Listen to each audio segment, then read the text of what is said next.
चलिए आगे बढ़ते हैं। अब हम जो टॉपिक मैं यहाँ पर शुरू करने जा रहा हूँ वो है यूरिन फॉर्मेशन। देखिए किडनी का जो मेन फंक्शन है, किडनी का मेन फंक्शन है कि जो भी टॉक्सिक सब्सटेंसेस बॉडी में मेटाबॉलिक एक्टिविटीज के थ्रू प्रोड्यूस होते हैं, they have to be eliminated from the body whenever they are produced. जब वो प्रोड्यूस हो जाते हैं और जब उनका लेवल एक निश्चित लेवल से ऊपर बढ़ जाता है तो उनको बॉडी से रिलीज करना बहुत जरूरी होता है। तो किडनी हमारा मेन वो ऑर्गन है जिसमें फिल्ट्रेशन होता है, जिसमें क्या होता है हार्मफुल सब्सटेंसेस जो ब्लड में मिक्स है, मेटाबॉलिक एक्टिविटीज के बाई प्रोडक्ट्स हैं, जिसमें यूरिया सबसे मेन है, उसका एलिमिनेशन बॉडी के बाहर होना बहुत जरूरी है। तो किडनी का स्ट्रक्चर हम ऑलरेडी पढ़ चुके हैं, हम इस स्ट्रक्चर के बारे में भी पढ़ चुके हैं। अब जो किडनी का जो मेन फंक्शन है यूरिन फॉर्मेशन, उसके बारे में हम बात करेंगे। तो चैप्टर वही है excretory products and there elimination, NCERT biology class 11 chapter number 19, और टॉपिक है यूरिन फॉर्मेशन। देखिए यूरिन फॉर्मेशन के मेनली 3 मेन स्टेप्स हैं, इसको हम 3 भागों में स्टडी करेंगे, 3 इसके पार्ट हैं। तो पहले वो 3 पार्ट समझ लेते हैं कि वो 3 पार्ट हैं कौन कौन से। ये स्ट्रक्चर किडनी का हम already longitudinal section already discuss कर चुके हैं। ये बोमेन्स कैप्सूल और लूप ऑफ हेनरी, ये भी सारी चीज़ें हम ऑलरेडी डिस्कस कर चुके हैं। ये डायग्राम मैंने आपकी हेल्प के लिए बनाया है ताकि इस प्रोसेस को हम समझ सकें कि यूरिन फॉर्मेशन बेसिकली होता कैसे। ऑलराइट, तो और ये भी हम ऑलरेडी बात कर चुके हैं, जो किडनी में जो मेन फिल्ट्रेशन यूनिट है, जो यूनिट ऑफ फिल्ट्रेशन, उसको क्या बोलते हैं, नेफ्रॉन, और ये नेफ्रॉन का ही एक पार्ट है, ये हम ऑलरेडी स्टडी कर चुके हैं। बात करते हैं यूरिन फॉर्मेशन की। यूरिन फॉर्मेशन के 3 मेन स्टेप्स हैं, ऑलरेडी मैंने बोर्ड पर लिखे हुए हैं। जब ये मैं आपको कंप्लीट एक्सप्लेन कर लूँ तब इसका आप स्क्रीनशॉट लेकर नोट्स अकॉर्डिंगली बना सकते हैं। पहला जो स्टेप है वो है ग्लोमेरुलर फिल्ट्रेशन, यानी कि जो ग्लोमेरुलस है उसमें फिल्ट्रेशन, वो फिल्ट्रेशन कैसे होता है उसके बारे में भी बात करेंगे। दूसरा है रीअब्जॉर्प्शन, यानी कि जो सबस्ट्रेट यहाँ पर फिल्ट्रेट हुए हैं उनका वापस रीअब्जॉर्प्शन क्यों होता है ये भी मैं अभी आपको बताऊंगा। और तीसरा इसका पार्ट है ट्यूबुलर सिक्रीशन। ट्यूबुलर सिक्रीशन यानी कि जो ट्यूब की जो सेल्स हैं, ये रीनल ट्यूब्यूल कहते हैं इस पार्ट को, इसकी जो सेल्स हैं वो सब्सटेंसेस सिक्रीट करती है, उसके बारे में अभी हम बात करेंगे। इस डायग्राम की तरफ आते हैं। ये डायग्राम आपको थोड़ा सा समझाने के लिए दोबारा से मैंने बनाया है। ये बोमेन्स कैप्सूल है, ये एफरेंट आर्टरियोल है जो ब्लड को लेकर कहाँ आ रहा है, किडनी में। और किडनी में ये कैपिलरीज का नेटवर्क है जिसको हमने बोला था ग्लोमेरुलस। ये कैप्सूल लाइक स्ट्रक्चर, इसको हमने क्या बोला था, इसको बोला था हमने बोमेन्स कैप्सूल। और ये उसका एक ट्यूबुलर पार्ट है। इसका फर्स्ट पार्ट था डीसीटी, फिर descending loop of Henle, ascending loop of Henle और डीसीटी, और वो जाके कलेक्टिंग डक्ट में खुल जाती थी। तो ये सब चीजों को मैंने ऑलरेडी लिखा हुआ है। ये एफरेंट आर्टरियोल है जो कि नेफ्रॉन से बाहर की तरफ निकल रही है। तो ये जो एफरेंट आर्टरियोल है इसके अंदर ग्लोमेरुलस और बोमेन्स कैप्सूल दोनों को मिला के इस स्ट्रक्चर को हम क्या बोलते थे, मेलपिगियन बॉडी। इसको मैंने दोबारा से बनाया। अब इस डायग्राम थोड़ा सा ध्यान से देखिए। जो पहला प्रोसेस है ग्लोमेरुलर फिल्ट्रेशन, यानी कि ग्लोमेरुलस में जो फिल्ट्रेशन तैयार होता है, जो फिल्ट्रेशन का प्रोसेस है वो कैसे होता है। बेसिकली फिल्ट्रेशन का जो प्रोसेस है 3 लेयर्स के बीच में होता है, उसमें 3 लेयर इन्वॉल्व होती है। वो लेयर्स कौन कौन सी होती है, सबसे पहले बात कर लेते हैं 3 लेयर्स जो कि इस पूरे जो फर्स्ट प्रोसेस है ग्लोमेरुलर फिल्ट्रेशन उसमें पार्टिसिपेट करती है। वो 3 लेयर्स कौन सी हैं उसको आप समझ लीजिए।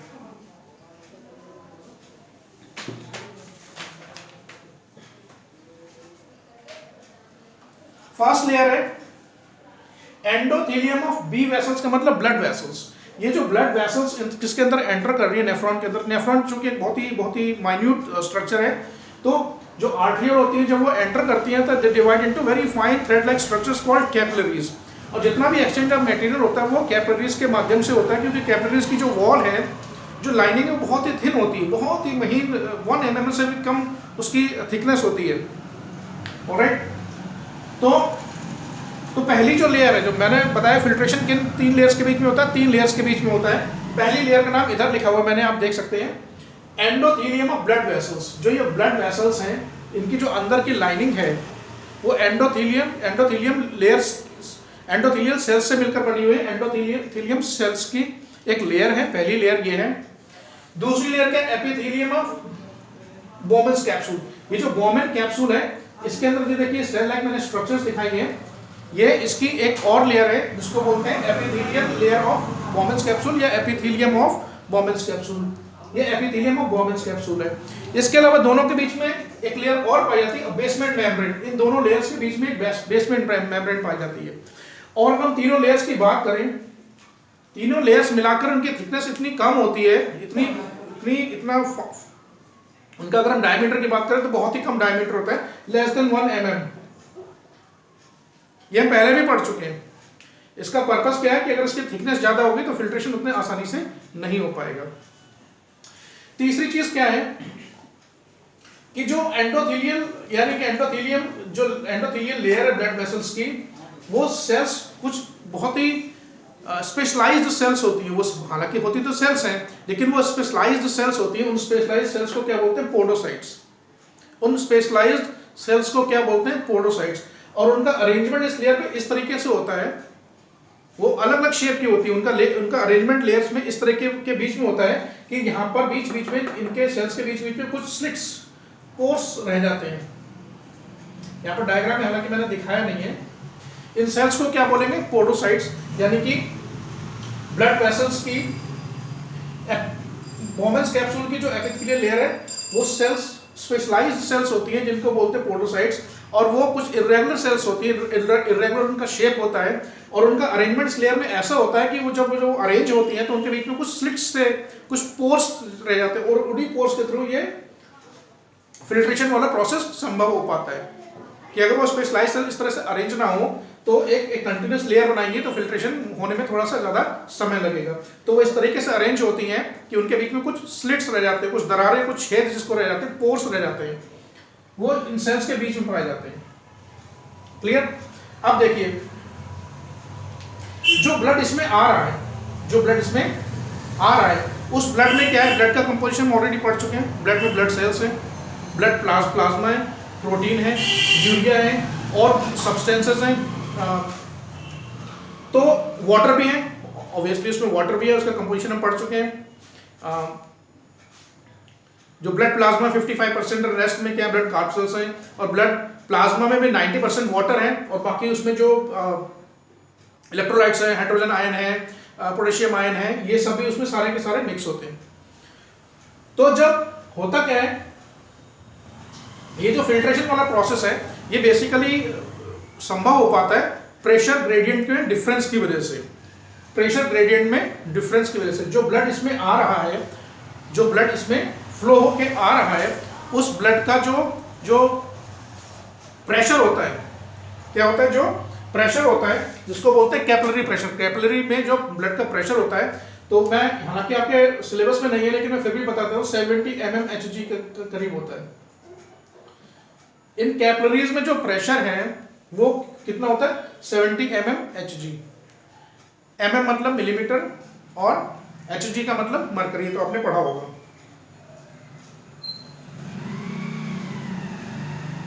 और यहां जो प्रेशर है वो होता है करीब 30 mmHg। ये सब आपके सिलेबस में नहीं है। हालांकि अगर आप ग्रेजुएशन करते हैं, बीएससी बायो में करते हैं, तो आपको इसको डिटेल में आप स्टडी करेंगे। बहुत ज़्यादा डिटेल में जाने की ज़रूरत नहीं है अभी। ऑलराइट, अब अच्छा होता क्या है, हमने पढ़ा होगा, हमने जब सर्कुलेशन वाला चैप्टर पढ़ा था तो उसमें पढ़ा था कि एक वेंट्रिकल, एक हार्ट का एक वेंट्रिकल एक बार में कितने ml ब्लड को पंप आउट करता है? 70 ml। एक मिनट में कितना करता है? लगभग 5 से 6 लीटर ब्लड पंप आउट करता है। तो जो ये ब्लड इसमें आता है उसमें से करीब 1100 से 1200 ml पर मिनट, कितना? 1100 से लेके 1200 ml पर मिनट किडनी ब्लड को फिल्टर कर देती है। यानी कि जितना ब्लड हार्ट से एक बार में 1 मिनट में पंप आउट होता है, लगभग 5 से 6 ml, उसका लगभग 1/5 हिस्सा, कितना? 1/1/5 पार्ट। 1/5 पार्ट किसका? ब्लड का। जो ब्लड कहां से आ रहा है? हार्ट से पंप आउट होकर आ रहा है। 1 मिनट में हार्ट से जितना ब्लड पंप आउट हुआ 5 से 6 लीटर के करीब होता है, उसका करीब 1/5 पार्ट यानी कि 1100 से 1200 ml पर मिनट ब्लड किडनी के थ्रू फिल्ट्रेट हो जाता है। और फिल्ट्रेशन का प्रोसेस संभव कैसे है?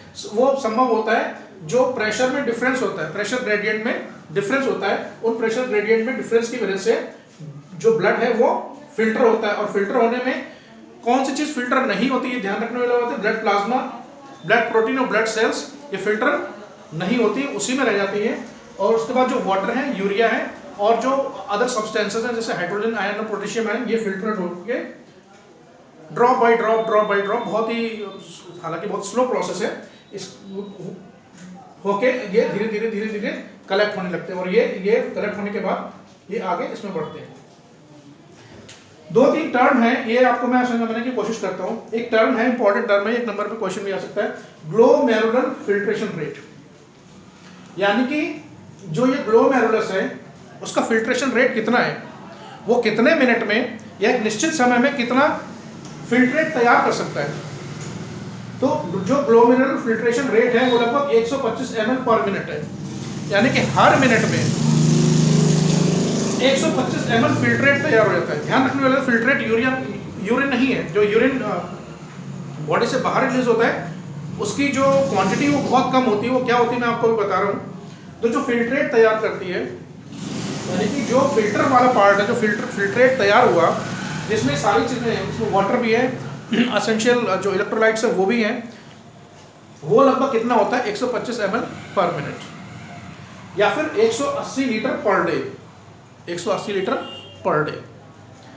तो आप समझ गए होंगे कि या तो 125 ml पर मिनट कहें या फिर 180 लीटर पर डे, यानी कि हमारी जो किडनी है दोनों मिला के एक दिन में लगभग 180 लीटर फिल्ट्रेट तैयार कर देती है। और वो फिल्ट्रेट सारा का सारा बॉडी से बाहर नहीं जा सकता है, वो सारा का सारा फिल्ट्रेट बॉडी से बाहर नहीं जा सकता, क्योंकि अगर वो सारा बॉडी से बाहर निकल जाएगा तो बाकी की सारी एक्टिविटीज है वो डिसबैलेंस हो जाती है। तो उसके बाद अब दूसरी बात ये आती है कि जो यूरिन एक्चुअली हम रिलीज आउट करते हैं, तो उसकी अगर क्वांटिटी की बात करें तो ऑन एन एवरेज वो 1 से 1.5 लीटर के आसपास पर डे होता है।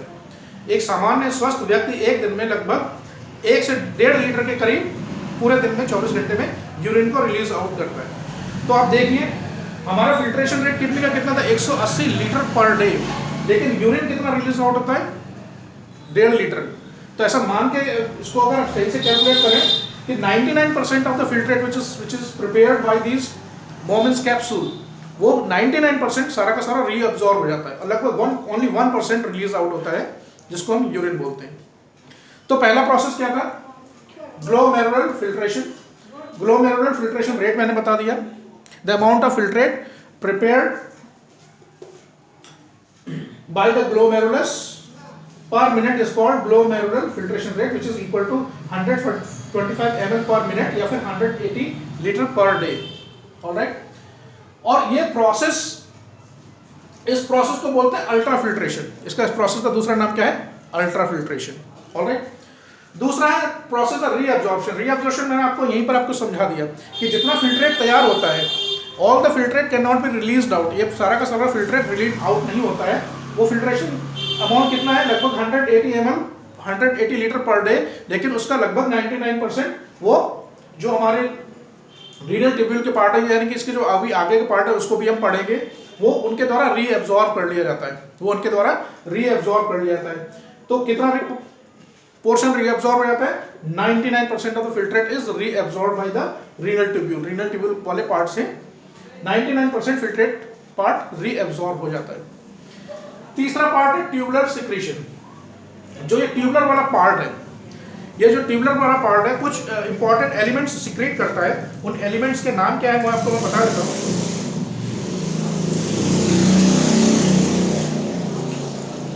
ट्यूबुलर सिक्रीशन में जो सिक्रेट करता है ट्यूबुलर वाला पार्ट है hydrogen ion, potassium ion and ammonia. ये ट्यूबुलर वाला जो पार्ट है, ये जो थर्ड मैंने आपको स्टेप बताया था ग्लोमेरुलर फिल्ट्रेशन, दूसरा रीअब्जॉर्प्शन वो आपको मैंने समझा दिया, तीसरा ट्यूबुलर सिक्रीशन। ट्यूबुलर वाला पार्ट 3 चीजें सिक्रेट करता है, इसमें हाइड्रोजन आयन और पोटेशियम आयन और अमोनिया। इसका इनका फंक्शन क्या है, इनका यूज क्या है,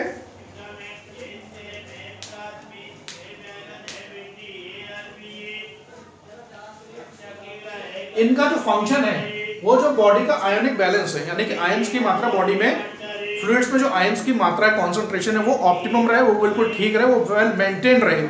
इसके लिए ये चीजें उसमें सीक्रेट की जाती हैं। इसका पर्पस क्या है, टू मेंटेन आयोनिक बैलेंस।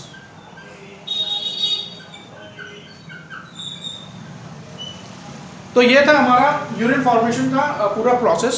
इसका आप स्क्रीनशॉट ले सकते हैं, स्क्रीनशॉट ले लीजिए और उसके आधार पर जो मैंने आपको एक्सप्लेन किया उसके आधार पर आप नोट्स बना सकते हैं। चैनल को सब्सक्राइब कीजिए, वीडियो को लाइक कीजिए। देखिए इतने काफ़ी समय से मैं वीडियोस बना रहा हूँ, लेकिन चैनल पर ना तो उतने सब्सक्राइबर बढ़ पा रहे हैं, ना ही वीडियो पर उतने लाइक और कमेंट्स आ पा रहे हैं। आपसे गुजारिश है चैनल को प्रमोट करने में मुझे हेल्प करें। कोई कमी है तो उसके बारे में ज़रूर अपनी राय मेरे सामने रखें। चैनल से जुड़िए। बहुत बहुत धन्यवाद। नमस्कार।